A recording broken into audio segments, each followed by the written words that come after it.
Tener en cuenta que podemos utilizar múltiples clasificaciones en los pacientes con falla cardíaca. Estas clasificaciones van a ser dependiendo de la FEBI, ya les dije, reducida, moderadamente reducida y preservada o normal. La clase funcional vamos a utilizar la New York Heart Association. Según el compromiso estructural, vamos a utilizar la clasificación de la AHA y ACC. Según la etiología, vamos a utilizar si es isquémica, si es infiltrativa, si es arritmogénica, etcétera, cuando hayamos documentado, o si es idiopática hasta ese momento o en estudio, o según la cronicidad, si en ese momento está aguda o si está estable hasta la fecha. Entonces, esta tabla ya se las mostré y es lo que vamos a utilizar para documentar si es FEBI reducida, moderadamente reducida o preservada.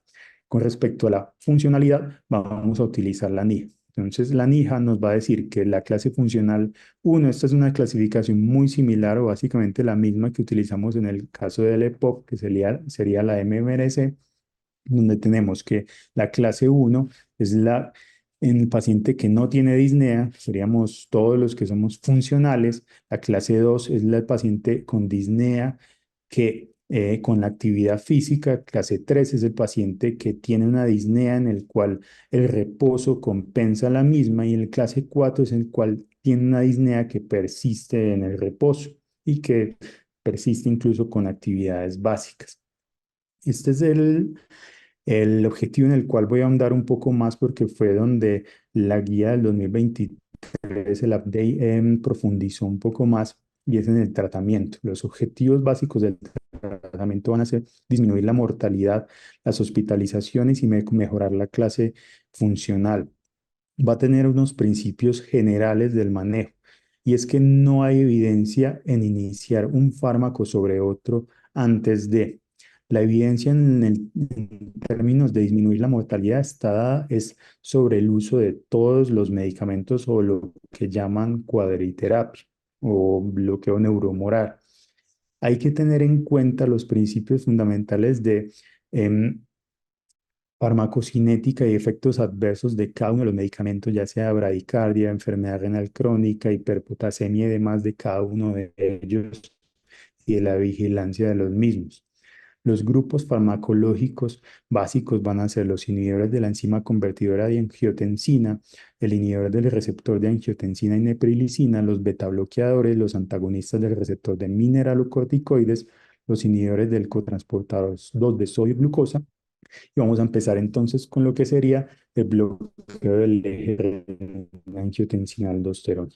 Entonces son los inhibidores de la enzima convertidora de angiotensina, la primera clase de medicamentos que se estudiaron.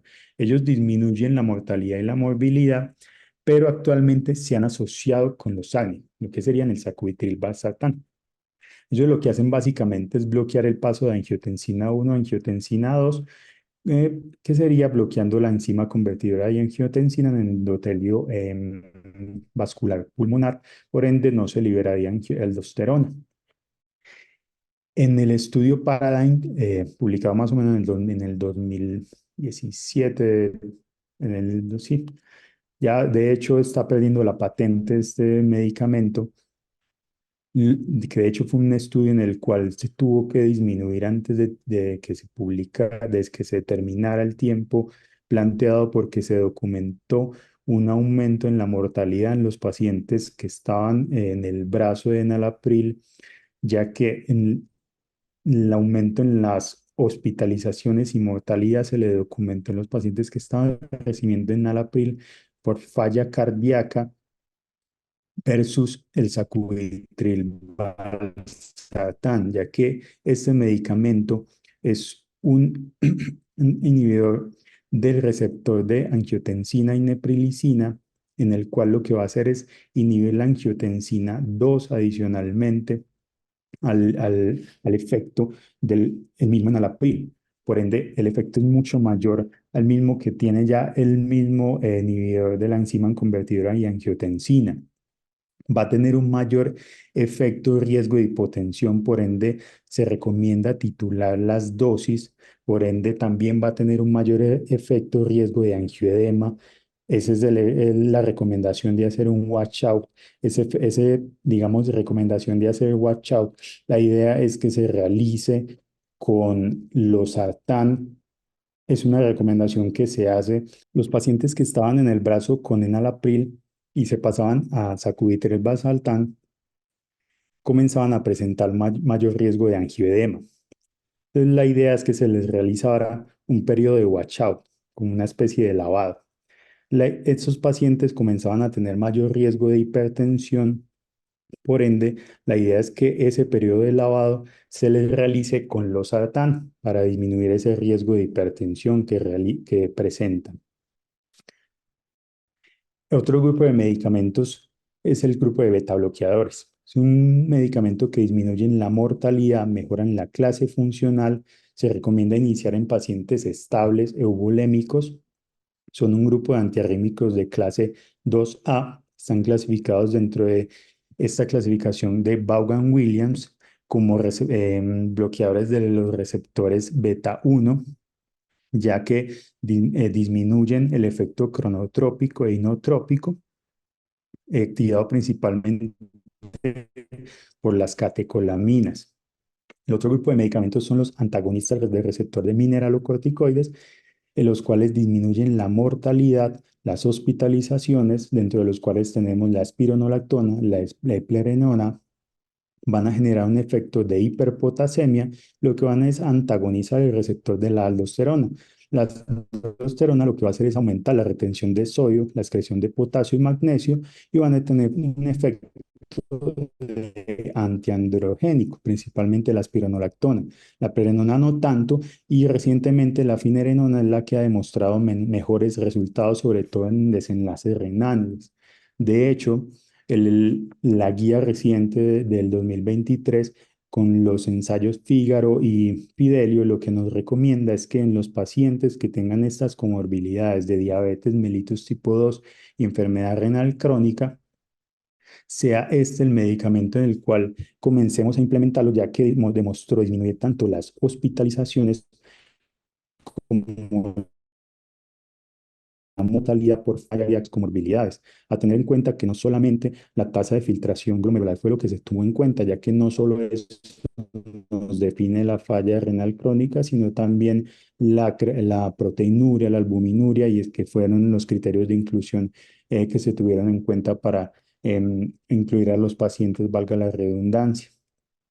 Los inhibidores del cotransportador 2 de sodio y glucosa, que si bien ya han sido muy estudiados, tienen bastante evidencia en disminución de mortalidad, hospitalizaciones, clase funcional y mejorar la calidad de vida. En esta guía no hicieron mayor énfasis en ellos, lo que hicieron fue un cambio en la clase de evidencia, ya son 1A en la recomendación. Lo que nos hacen es un énfasis en el inicio temprano de esto en los pacientes con comorbilidad, incluso en tasas de filtración glomerular de 25 mililitros por minuto. Entonces, en los pacientes con enfermedad renal crónica se debería de iniciar. Además, una salvedad es que si se ha excluido en los pacientes con aumento en riesgo de infecciones del tracto urinario, esto no contraindica su uso. La idea es que se recomiende medidas de higiene, ya que esto ha demostrado sí disminuir la recurrencia de infecciones. El simple hecho de recomendarles mayor higiene, lavado en la zona genital. Recordar que esto genera una disminución temporal inicial de la tasa de filtración glomerular, su implementación. Los inhibidores del canal IF o canal FANI, o los inhibidores del canal cardíaco de corriente lenta de sodio, como sería la ivabradina, que en el estudio Shift Trial, donde se ha implementado como en los pacientes que tengan frecuencia cardíaca mayor a 70 a pesar del uso de beta bloqueadores, se deberían de implementar. A tener en cuenta que este estudio tuvo una limitante y la describe en la guía, y es que se incluyeron pacientes, o para incluir pacientes tuvieron que darle dosis menores a la dosis tope de beta bloqueador. Por ende, uno en la práctica médica suele no ver tanto su implementación, ya que cuando uno titula la dosis máxima del beta bloqueador, suele el paciente lograr las metas de frecuencia cardíaca. Por ende, en la práctica médica están limitándose para el paciente que tenga contraindicación para el beta bloqueador y tenga FEBI menor al 35%, es para quien se reserva. Y son antiarrítmicos de clase C, según la clasificación de Vaughan-Williams. El estimulador de guanilatosiclasa soluble, que es básicamente una enzima que se actúa como receptor de los ionítricos, que lo que generan es vasodilatación. El vericiguat está avalado del estudio Victoria, que igual que el riociguat, lo que generan es vasodilatación. En el caso del riociguat en la hipertensión pulmonar, está avalado en los pacientes que tengan deterioro en la clase funcional y que tengan falla cardíaca con deterioro en la clase funcional a pesar de tener terapia óptima. Ha demostrado disminuir mortalidad y hospitalizaciones en conjunto con la demás terapia. Con respecto a los diuréticos, sobre todo de ASA, además de tiazidas, se podrían utilizar. La idea es implementarlos de una manera que me parece en la práctica médica similar a la forma en la que se educa al paciente con enfermedad renal crónica.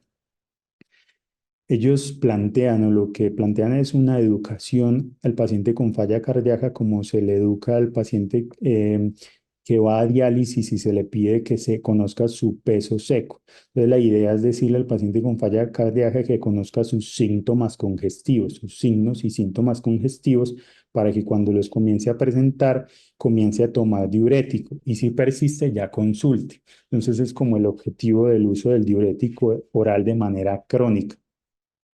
Con respecto a la hidralazina y el dinitrato de isosorbide, la idea es que tenga dos tipos de implementación. Una, en el paciente que tenga contraindicación para el bloqueo neuromoral, ahí se le podría implementar estos dos medicamentos. U otra, el paciente que sea afrodescendiente y que tenga fracción de eyección reducida menor al 35% o que sea menor al 45% y que tenga ventrículo izquierdo dilatado con FEBI perdón, con clase funcional 3 a 4 a pesar del tratamiento óptimo. Esta terapia ha demostrado también disminuir la muerte y hospitalizaciones. Con respecto a la digoxina, tiene evidencia en pacientes con falla cardíaca y fibrilación auricular que tengan respuesta ventricular persistentemente rápida y síntomas persistentes a pesar de la terapia para su fibrilación auricular, pero que tengan un objetivo en la concentración de menos de 1.2 nanogramos por mililitro por el riesgo de toxicidad que tiene el medicamento. Esta es la tabla que nos comparten con respecto a las dosis objetivo que deberíamos de lograr y la idea es que se inicien toda la terapia con una dosis al menos mínima porque obviamente van a tener unos efectos adversos, principalmente hipotensión y que vayamos titulando en la medida que vamos haciendo controles de los pacientes. Con respecto al hierro, el hierro nos van a decir que los pacientes con FEBI menor al 45%, que estén sintomáticos y que tengan ferropenia, aumentada con una saturación de transferrina menor al 20%, ferritina menor a 100 microgramos litro, se les debería implementar. Esto está basado en los ensayos clínicos Ironman y previamente a ese el AFIN. Sin embargo, por los mismos meses que se publicó la guía, se publicó el ensayo HER5, en el cual en los pacientes con FEBI reducida no se documentó ni disminución en la mortalidad, en hospitalizaciones, incluso en la clase funcional medida por caminata, eh, medida por la prueba de caminata. Entonces, de pronto, quede ahí una posible disminución en la clase de la recomendación a futuro en las próximas guías, pero por ahora sigue siendo una recomendación en la guía de la administración de hierro en los pacientes con ferropenia y falla cardíaca. Con respecto en la prevención primaria y secundaria con dispositivos.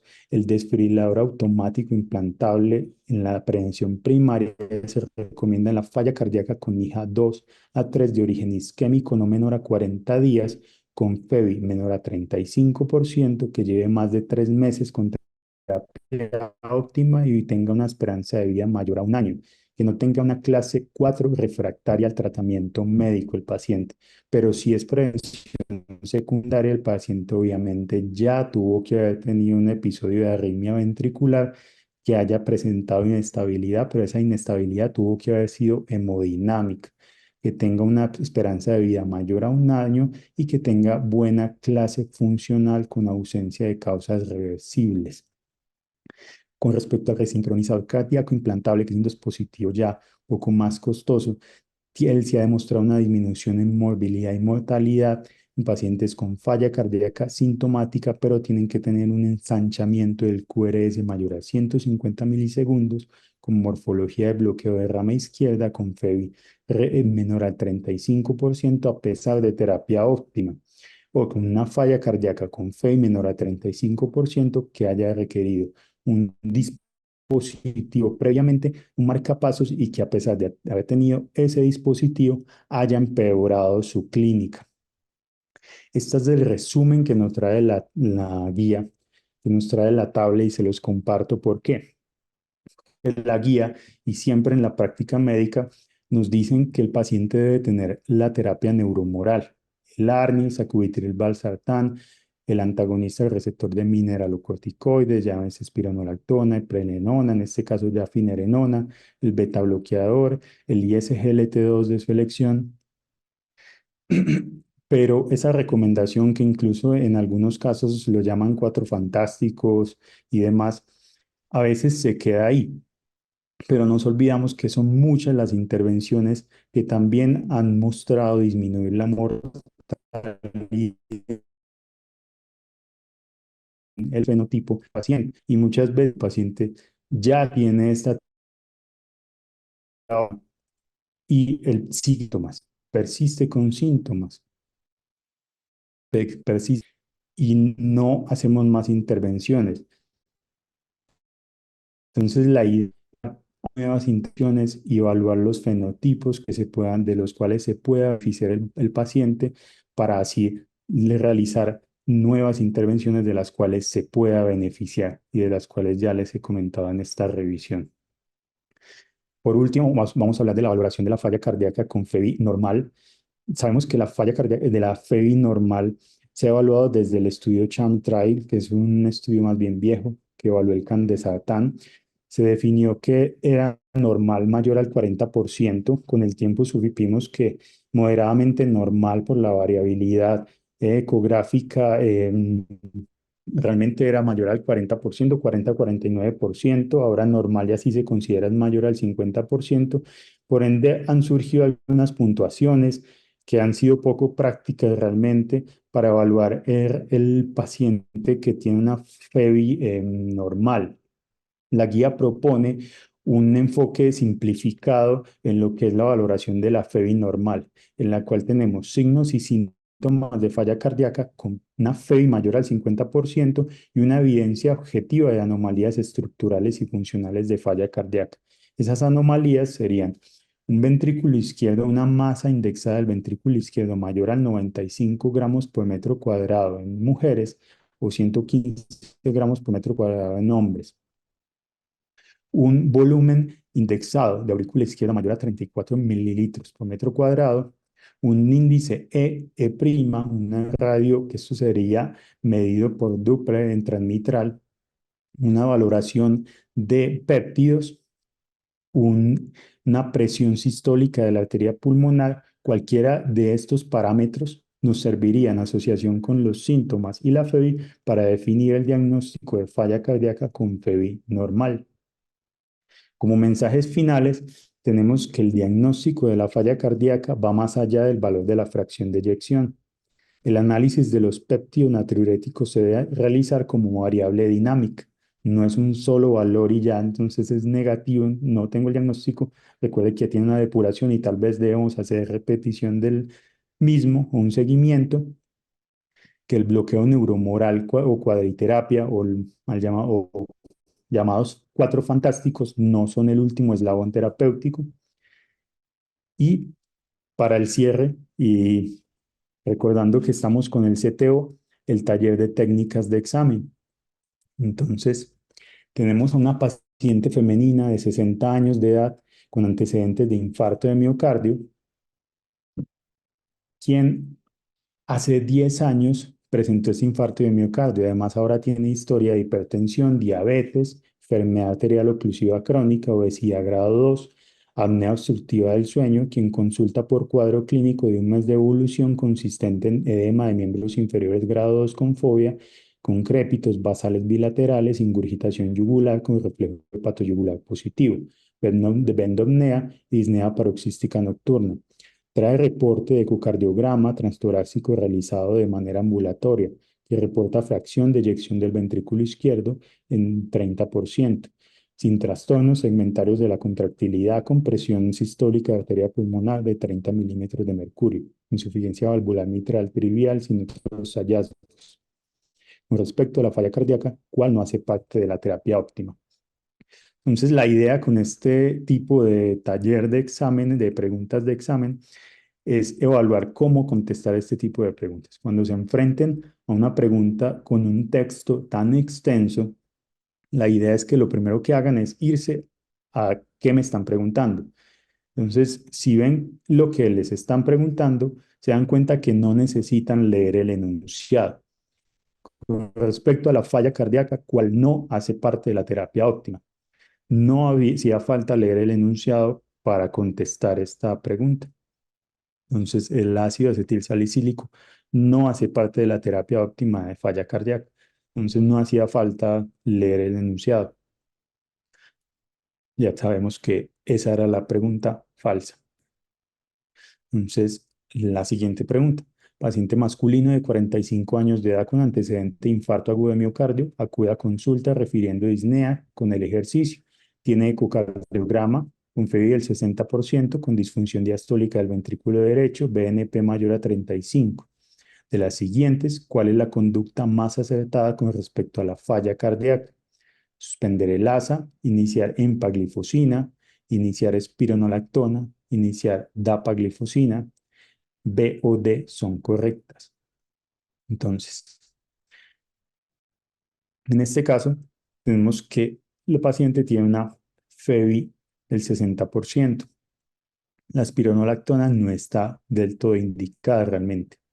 Y como les dije en la charla anterior, la de diciembre, cuando hay dos enunciados que se pueden contradecir porque yo no inicio empaglifosina y dapaglifosina, uno de ellos es el correcto. Entonces, la B o la D son correctas, muy probablemente una de ellas es la correcta, sería la E. Por último, tenemos un enunciado igualmente extenso. Entonces, si seguimos la recomendación inicial, la idea es no leerlo. Vamos a la pregunta, ¿cuál es la principal etiología de la falla cardíaca?